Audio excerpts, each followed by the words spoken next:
My name's Ryan. I'm 26.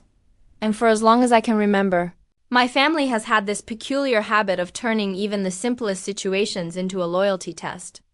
In their eyes, I've never quite measured up. It's like they maintain an invisible tally of every time I've fallen short. Whether it's not eating enough at a family dinner, arriving 5 minutes late to a barbecue, or failing to laugh at one of my dad's barbs directed at me. If I assert myself even slightly, I'm told I'm overly sensitive or playing the victim. That's just the environment I grew up in, a blend of sarcasm and judgment, passed off as family connection. It had always been minor incidents, the kind you could almost dismiss if you wanted to keep the peace. My dad, Mark, is the type of man who believes admitting weakness is a sin. His go-to phrases are, walk it off and stop making excuses. My Aunt Lavra, his older sister, is cast from the same mold, except she masks her jabs with feigned worry. She asks if I'm feeling okay, then follow it up with, you've always been a bit fragile, haven't you? My mom stays mostly quiet, though. Every so often she interjects just enough to avoid seeming unsupportive. And then there's my cousin Tyler, Aunt Laura's favored son. He's 30, still lives at home, and somehow never does a thing to help at gatherings. Yet, he's constantly praised for being such a hard worker. I learned early on that family events weren't about enjoying each other's company. They were about earning your place. So I conformed when I was younger. I smiled, helped with chores, and tried to keep my head down. But no matter how much I contributed, it always seemed like I was the first one to be criticized if something wasn't done right. My dad would find a way to distort it, and Aunt Lavra would nod along, observant, as if cataloging my flaws for later. The day it happened, I'd already been dreading the family cookout. It was at my parents' house, which meant I couldn't exactly make an excuse to skip without creating an uproar. The plan was the same as always. Eat, chat, then clean up for hours. While my dad and Tyler relaxed in the living room watching TV, I told myself I'd just endure it silently. I showed up on time, brought dessert, and even offered to help my mom set up before anyone else arrived. She accepted, but I could tell from her tone she thought it was the bare minimum I could do. By the time everyone was there, the air felt heavy, partly from the summer heat, partly from the palpable tension. Conversations were light on the surface, but I caught the disapproving looks when I didn't laugh at Tyler's jokes about me still being single. I kept busy running back and forth between the kitchen and the yard, carrying trays of food, refilling drinks. The heat started getting to me at some point, and I felt an unusual constriction in my chest. It wasn't like anything I'd felt before, a sensation of crushing pressure and lightheadedness. I tried to ignore it, figuring I just needed to sit for a minute. But when I finally leaned against the counter, my dad's voice pierced the chatter. Quit faking it! He barked from across the kitchen, eyes narrowing like I'd just committed a crime. We still have dishes piled up in the sink. You're not getting out of helping. I opened my mouth to explain that I really didn't feel well. But before I could, Aunt Lavra interjected from the dining table. Oh, please, Ryan, you've been performing this routine since you were a kid. The old, I'm not feeling well trick to get out of cleaning. He's just tired from standing, Mark. Don't cuddle him. Her words cut deeply, as always, like a velvet-gloved insult. But before I could even think about defending myself, another wave of dizziness hit me. My vision blurred slightly, and I had to brace myself against the counter. My breathing felt shallow, each inhale shorter than the last. I could hear my pulse in my ears, fast and uneven, and a cold sweat started forming at the back of my neck. I just need ...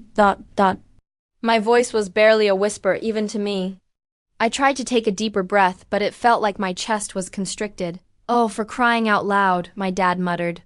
Fine, sit down for a second, but don't think this means you're done helping. His words were sharp, almost impatient, like I'd just been a nuisance. I tried to walk toward a chair, but halfway there my knees buckled. I caught myself against the wall, and that's when my cousin Tyler looked up from his phone. Man, you're overreacting, he said with a condescending grin. You should have been in theater.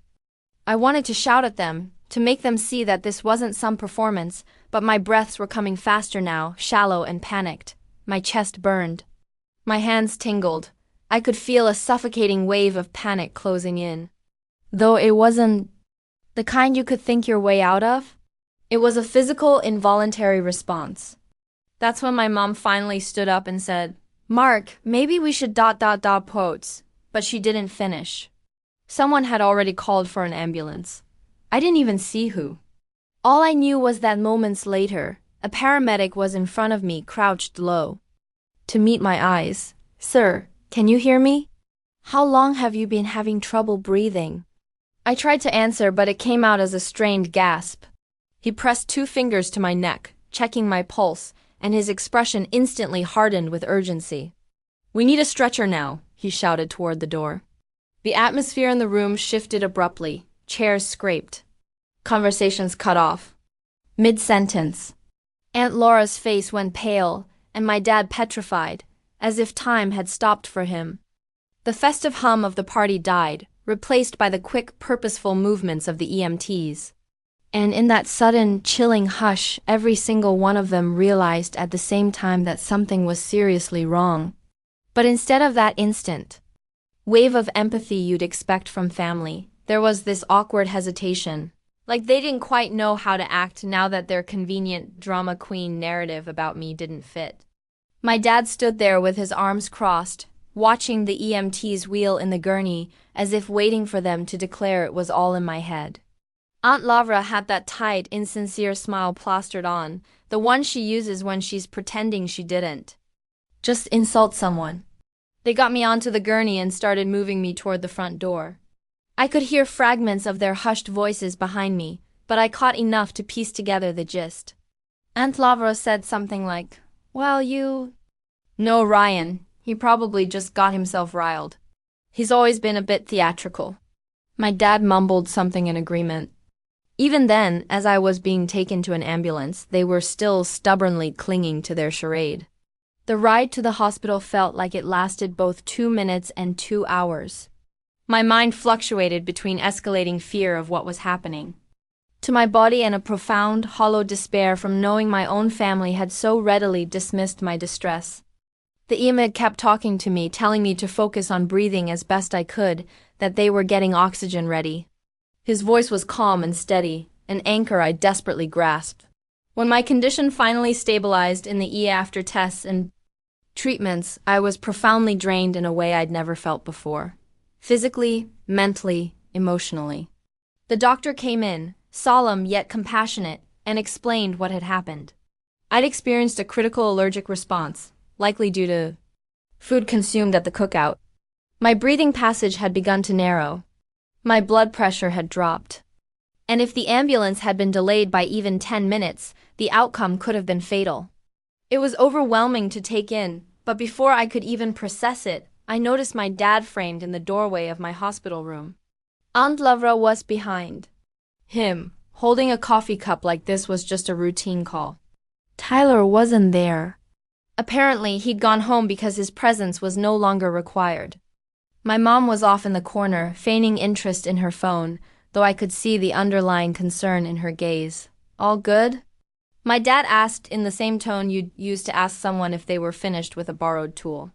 The doctor gave him a stern glare, then repeated almost word for word that this was a life-threatening reaction and that I needed to take precautions from now on.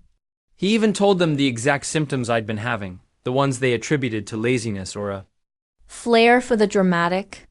My dad nodded like he understood, but then said, "So what? He's suddenly allergic to cookouts now." Aunt Lavra laughed softly like it was an innocent jest and added, "We've all had food not agree with us before. You just power through." The doctor didn't laugh. He looked between them and me, clearly discerning the underlying family dynamic, and said, "No, this isn't about pushing through. He could have died." His voice was authoritative enough to create a momentary hush, but I knew my dad. That kind of silence indicated not comprehension, but irritation. I stayed in the hospital overnight for monitoring.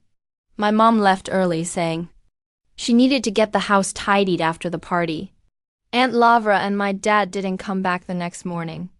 The only reason I got home was because a nurse arranged for a volunteer driver to take me. My own family failed to arrange my transportation. When I walked into my apartment later that day, still physically drained, there was already a text from my dad waiting for me. Glad you're feeling better. Don't forget we've got the family reunion in 2 weeks.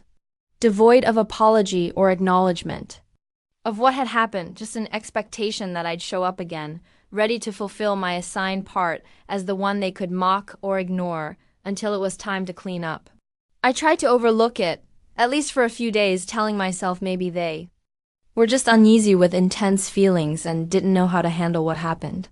But then the narrative began to circulate. I heard from a cousin that Laura had been telling people I'd exaggerated and created a spectacle at the cookout, disrupting the family gathering. She even claimed the paramedics appeared unconcerned and that the hospital kept me overnight. Just to be safe, not because it was serious.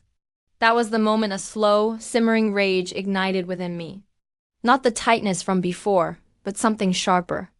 Anger, the kind that doesn't erupt and dissipate but smolders, gaining heat over time. I could have let it slide if they'd just been indifferent. That was normal. But actively fabricating a negative portrayal to make me look bad, that was something else entirely. And when the next family event arrived, the blatant favoritism and subtle digs were worse than ever. I didn't want to go to the reunion, but I also knew if I skipped it, they'd manipulate it as evidence I was still pouting or self-centered. So 2 weeks later, I showed up not because I wanted to, but because I wanted to see for myself how far they'd pushed this narrative. It was being held at Aunt Laura's place this year, a big suburban house with a yard that looked like it belonged on an Architectural Digest cover. The kind of place where surface impressions were paramount. When I arrived, she greeted me with that excessively cheerful hostess grin. "Ryan, feeling better? You look fine now." I guess it wasn't as serious as everyone made it out to be, right? She said it loud enough for the small cluster of relatives nearby to hear. I caught the suppressed snickers and knowing glances. Inside, the dining table was already set with food. I scanned the spread and immediately noticed there were no labels on anything. After what happened last time, I was acutely vigilant about what I ate. The doctor had told me to be cautious, avoid certain ingredients until I could get tested further.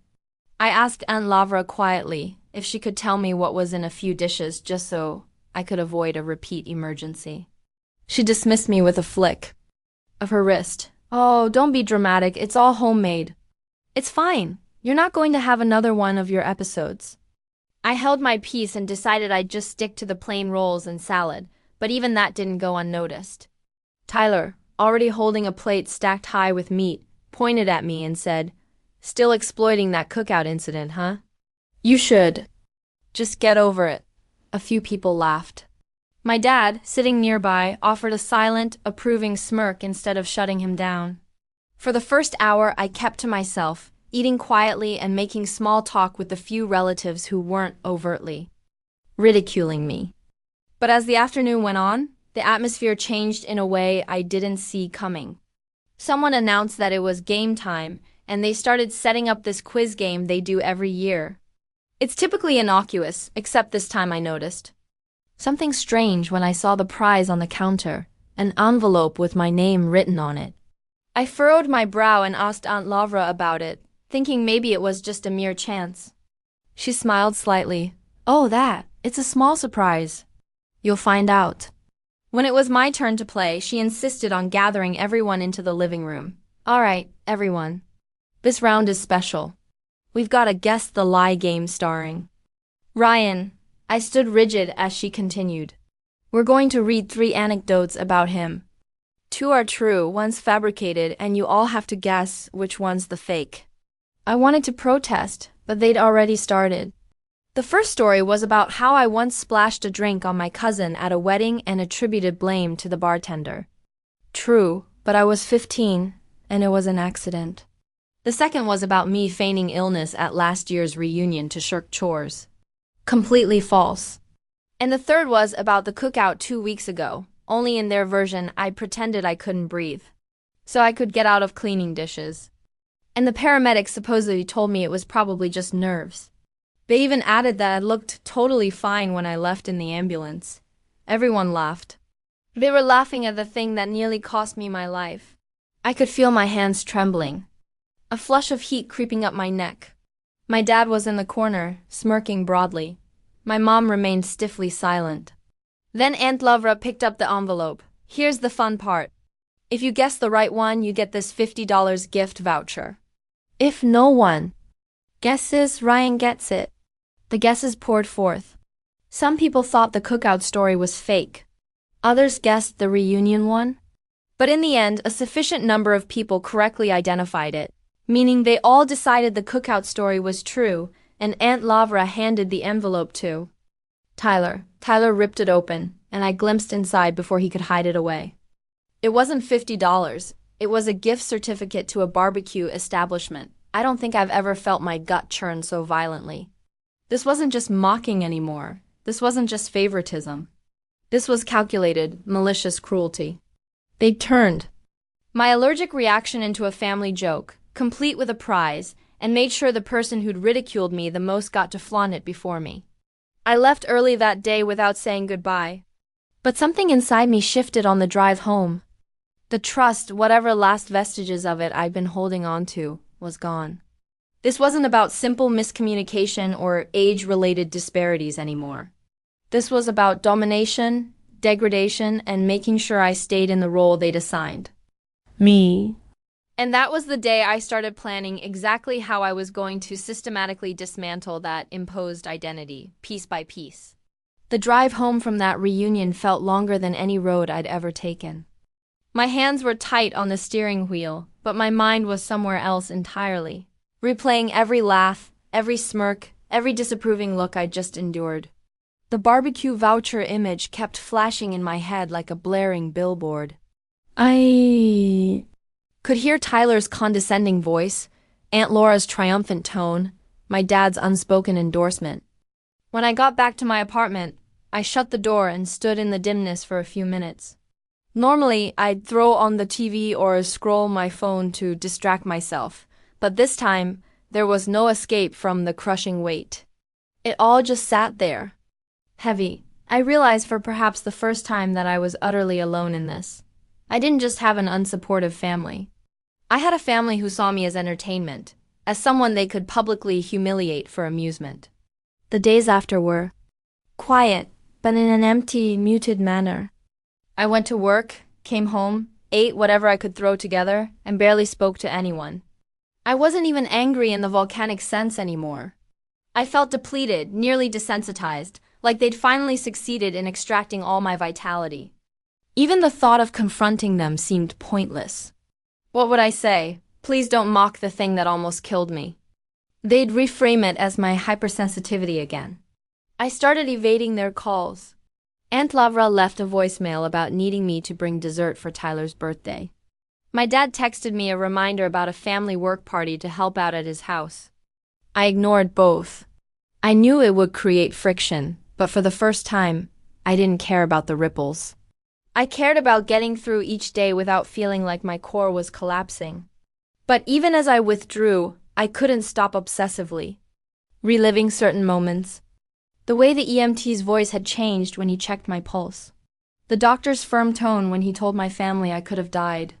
The fact that not a single one of them, not my dad, not Aunt Lovra, not Tyler, acknowledged the gravity. It was a peculiar blend of emotions, humiliation for enduring such treatment for so long, and something keener beneath, the nascent stirrings of resolve. The pivotal moment came a week later when I got my allergy test results back.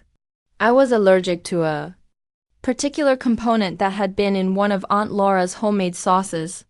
Severe enough that the doctor emphasized the necessity of always carrying an EpiPen, avoiding anything with even minute quantities, and being prepared to promptly seek emergency medical attention if I reacted again. He gave me a comprehensive written report outlining the severity of the reaction, how dangerous it had been, and how lucky I'd been to get help in time. Holding that paper in my hands, I felt a shift. This wasn't just my word against theirs anymore. This was documented, undeniable truth, and they had derided it. Not in private, not in some spontaneous, thoughtless comment, but in front of the entire family with a reward for the most cutting joke. I didn't share the results with them. Not yet. Instead, I filed the report away in a drawer and started making small changes. I reduced contact even more drastically. I kept my social media minimal. I started meticulously documenting every slight. In a private file, every message, every comment, every little jab. At first, it was just a way to process my thoughts. But the more I wrote, the more I started to see recurring themes and potential strategies. Meanwhile, my withdrawal wasn't overlooked. I heard from a cousin that Aunt Lavra had been telling people I was sulking and isolating myself to manipulate their guilt. Tyler apparently thought it was hilarious and said I'd probably show up at Christmas with a medical alert bracelet merely for theatrics. My dad, he told people he was allowing me space to calm down, as if he was the sensible party. In all this, it should have hurt, but instead it crystallized a realization for me. These people weren't going to change. They weren't going to apologize. And if I kept showing up, they were going to keep thriving on any reaction they could elicit from me. The only way to shift anything was to abandon my assigned role completely, but not before making sure they faced the repercussions of how they treated me. I didn't know exactly what form that would take yet. All I knew was that for the first time in my life, I was finished responding on their terms. And when the perfect opportunity finally presented itself, I was ready. It's funny how quickly life can start to feel different once you stop investing your energy in those who only deplete it. After that day, I tucked away my allergy report. Things slowly started shifting without the constant undertow of family conflict. I suddenly had time and, more importantly, cognitive bandwidth to focus on myself. I channeled it into my career first. I'd been at my job for years, operating discreetly, consistently meeting expectations, but never pushing for more. Now I Threw myself into projects, stayed late, volunteered for assignments no one else wanted. It wasn't about proving anything to my family anymore. It was about proving to myself that I could assert my presence in the world without their permission. By the end of the quarter, my manager called me in and told me I'd been nominated for a promotion. It came with a significant pay raise, but what hit me harder was the way she said, "You've really demonstrated significant growth lately." I walked out of that meeting feeling more confident than I had in years. Outside of work, I started making minor commitments to my well-being. I signed up for a cooking class partly because I wanted to learn how to make allergy-safe food for myself, but also because I simply enjoyed it. I joined a gym, not from self-reproach or duty, but because it felt empowering to feel more robust. I even started reconnecting with old friends I'd lost touch with, people who actually cared how I was doing and didn't treat my existence like a perpetual punchline. The more I built this separate life, the less their negativity held sway. Aunt Laura's jabs ceased to wound when I heard about them secondhand. Tyler's smugness appeared almost trivial in comparison to the small, steady wins I was accumulating. My dad's dismissive tone and the few texts we exchanged read more like a futile bid to retain control than anything resembling genuine influence. And then something unforeseen occurred. My cooking instructor, who was also a local event planner, asked if I'd be interested in assisting at a culinary festival in the city. It was a big deal, a mix of restaurants, gastronomy academies, and regional artisans. I said yes without thinking too hard about it, and it ended up being one of the best decisions I'd ever made. Over that weekend, I met people from all over. Chefs, business owners, vendors. I found myself in discussions I couldn't have conceived a year ago. And one of those conversations turned into an opportunity to partner on a minor endeavor for a catering company. It was remunerated, adaptable, and something I could do alongside my main job. By the time it concluded, they asked if I'd be open to more freelance work. Suddenly, I wasn't just doing well at my job. I had an expanding supplementary income doing something I enjoyed. I started putting that money into savings, quietly building a financial buffer.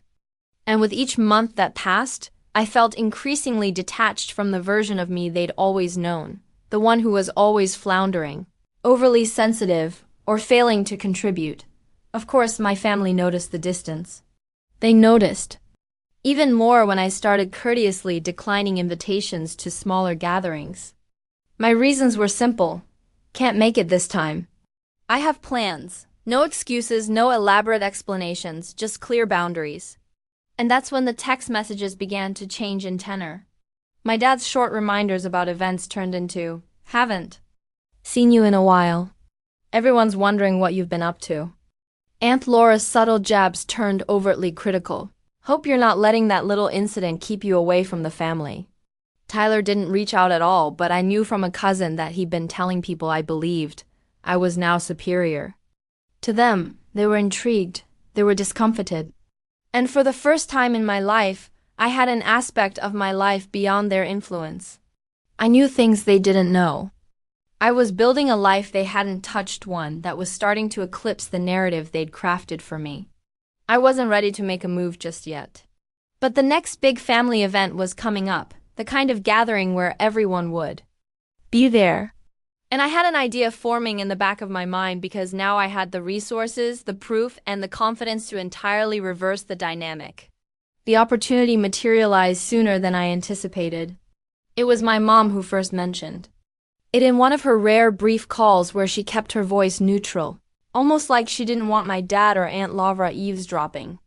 You know your dad's turning 60 this year, right? Laura's planning a big surprise party. Everyone's coming. She hesitated before adding, it's supposed to be formal. She's really sparing no expense. I could practically see it in my head. Aunt Laura using the event to solidify her reputation as the impeccable hostess. Tyler parading as if he were a co-organizer. My dad reveling in the spotlight. And me, I'd be expected to quietly show up, offer some form of assistance, and suffer through any taunts they decided to toss my way that night. Only this time, I wasn't going to be the one taken by surprise. The first piece of useful information presented itself unexpectedly a few days later. A culinary connection from the food festival, someone I kept in touch with, posted on social media about booking a huge private party on the same date my mom had mentioned. The location, a high-end event venue in town. It didn't take much to confirm it was the same one Aunt Laura had chosen for my dad's party. Not only did I now know where it would be, I also knew who was catering it, and I had a direct channel to them. That's when a strategy started to solidify. I didn't have the full plan yet, but I could already see ways to control the narrative for once, ways to make the night proceed according to my conditions. My allergy report was still tucked away in my desk drawer, untouched since the day I got it, but the thought of it started to feel less like a medical document and more like a strategic asset. Not in a malevolent sense, but in a way that could compel disclosure of the facts without me ever raising my voice. Meanwhile, I kept maintaining my facade. I replied to my dad's occasional texts with short but polite answers. When Aunt Laura sent out the official group message inviting me to the party with a note that the attire was formal, no exceptions, I responded with a simple, looking forward to it. No sarcasm, no inkling of my true agenda. Then something else aligned perfectly. The catering company needed additional assistance for a smaller event the week before the party, and they reached out to see if I'd be available. I said yes, knowing it would give me a perfect reason to chat casually with the head chef and some of the staff who'd be working my dad's event. I learned minor yet significant insights, the exact menu, the event timeline, even how Aunt Laura had insisted on unannounced toasts following the meal. That last bit was invaluable. It meant there would be a moment in the evening when the collective focus of the room would converge at the front. A moment where anything said would be unavoidable. I revealed nothing to anyone. I just kept gathering intelligence, making discreet inquiries, and formulating a plan for how to use the night to my advantage. And as each piece of the puzzle clicked into alignment, the anticipation started building. For years, they dictated the environment, the atmosphere, and the narrative. But now I had the location, the timing, and the ideal advantage to make sure. The truth was unveiled before every single person who'd laughed at my expense. And best of all, they wouldn't see it coming until it was irreversible. The night of my dad's 60th arrived, crisp and refreshing. The kind of evening that made the urban glow appear more defined.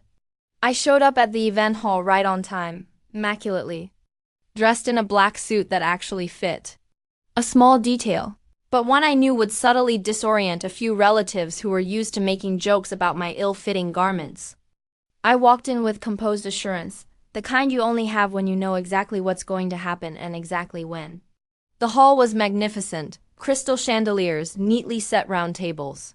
and a buffet that looked like it belonged in a gourmet publication. I caught sight of the catering team I'd worked with before, and they gave me a discreet acknowledgement. We'd already spoken in advance. They knew about my allergy and had taken the extra step of making every single dish clearly labeled. That Alone would have been enough to make Aunt Lavra clench her jaw, but it was only the initial gambit. The first hour went as expected. People socialized, toasted, and engaged in pleasantries. Aunt Lavra made her impressive circuit, introducing herself to anyone who hadn't already been exposed to her cloying charisma. Tyler was at the bar, commanding attention with a cluster of cousins, clearly enjoying the spotlight. My dad was in his element, greeting guests with booming laughter. I played along. I smiled, shook hands, and let them think I'd shown up just to be a gracious guest. And when dinner was served, I made a conscious effort of filling my plate, not just with the safe options, but with a little bit of everything. Every dish had a label, right down to the sauce ingredients. I could feel Aunt Lavra watching me from across the room, her expression flickering with the smallest trace of irritation that her familiar "don't be dramatic" ploy wouldn't succeed tonight. Then came the moment I'd been waiting for, the toasts. The lights dimmed slightly, the mic was set up, and Aunt Lavra instinctively claimed the stage first. She gave a long, self-aggrandizing tribute about how much work went into planning the party, how wonderful it was to have the whole family together, and how at the end of the day, family is about laughter, and not taking ourselves too seriously. I knew exactly what she was referring to. She passed the mic to Tyler, who gave a short, disjointed address, primarily self-congratulatory, but ended it with a joke about making sure Ryan stays away from the grill this time. A few scattered, hesitant chuckles reverberated through the room. My dad chuckled. That was my cue. I stood up slowly, letting the quiet build, and walked toward the stage. Aunt Lavra handed me the mic with a strained smile. I could tell she wasn't expecting me to speak, but she also wasn't going to create a spectacle by declining. I started simply. I wasn't going to say anything tonight, I said, my voice measured and firm. But since this is a celebration of family, I think it's the perfect time to clear something up. 2 months ago at the cookout, I had what the doctor later confirmed was a critical allergic response. My respiratory passage started to constrict. My blood pressure dropped. If the ambulance had been 10 minutes later, I wouldn't be here today. The room went quiet. No shifting chairs, no clinking glasses, just absolute quiet. I reached into my jacket pocket and pulled out the folded paper, the allergy report, complete with the doctor's notes. This is the official medical record. Every symptom, every detail. I keep it with me now just in case. And I want everyone here to know that, in the middle of that reaction, my own family denounced me as a malingerer. They laughed about it. They transformed it into a cruel sport. A ripple of hushed conversations swept through the gathering. I could see gazes shifting toward Aunt Lavra and my dad. I'm not telling you this to elicit pity, I continued. Telling you because, for years I've been the target of their ridicule. And I tolerated it because I thought maintaining harmony was paramount to standing up for myself. But this, I tapped the paper lightly, this marks my absolute limit. No longer willing to fulfill that role. I handed the paper to the cousin sitting closest to the stage. Pass it around if you want. It's not a matter of my testimony versus theirs, it's the undeniable truth in print. Then, without increasing my volume or adding dramatic flair, I set the mic back on the stand and walked off stage. I didn't look at Aunt Lavra or Tyler or my dad. I just returned to my seat, picked up my glass of water, and took a sip while a profound silence settled over the room. That silence justified every moment of strategizing. But it was the reaction that came next, slow, nuanced, and then abruptly intense, that told me the night was far from over. It started with faint whispers initially, like people were trying to process the implications of my revelation. Then the whispers evolved into discrete groups of quiet conversations, heads huddling conspiratorially. I didn't have to listen closely to know the atmosphere had irrevocably changed. The obligatory smiles vanished, replaced with uneasy glances toward the front of the room. Aunt Lavra was petrified beside the dais, still holding her wine glass, undecided whether to drink or hurl it. My dad's face was crimson, not from shame but from that inherent, stubborn defensiveness he always got when someone publicly confronted him. Tyler, on the other hand, was smirking in disbelief, as if waiting for someone to intervene and extricate them from this discomfort. But no one intervened. Instead, an older cousin, one who'd been at that cookout and apparently unaware of the gravity of what happened, walked up to me at the table. "Ryan, I didn't know it was like that, I'm sorry. That's unacceptable." He said it loud enough for nearby relatives to hear, and I caught the trace of unease on my dad's face. Another aunt chimed in, concurring. Then a few more voices added their voices simultaneously. The collective sentiment was shifting right in front of them. Aunt Lavra tried to recover, stepping forward with a laugh that sounded paper-thin. "Well, I think we can all agree Ryan's exaggerating the situation unduly. Lavra," someone interrupted her pointedly from across the room, "he almost died." "That's not a joke." That was it. The dam of silence burst. People started directly confronting them. "Why did you dismiss its seriousness? Why transform it into a mockery? Did you really distribute a barbecue voucher after that?" The catering staff, who'd overheard sufficient information while setting up, quietly substantiated that the menu labeling was implemented after I shared my experience.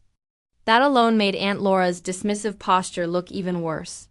My dad stood trying to pacify the room, but the more he spoke, the worse it got.